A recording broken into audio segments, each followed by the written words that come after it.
Haji warra Haji Abdullahi Ganamo qabsaa Oromoo waggoota 40 ol as jiraatanii rakkatanitti paaspoora biyya Somaaleetiin bahan. Arrallee biyya biitti galuu hin dandeenye. Kun waan hin taane arradii si kalellee ta'uu waan hin taane.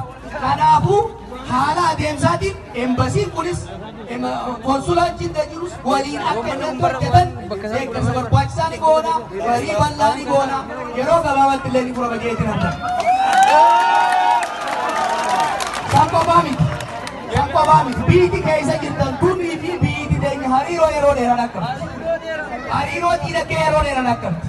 Rakkoo isin qabdan kana furuudhaaf hariiroo biyyoota lamaanii keessattuu gama diinagdee cimsuu irratti sadarkaa hayyootatti, sadarkaa mootummaatti marii babal'aan godhamuu qaba.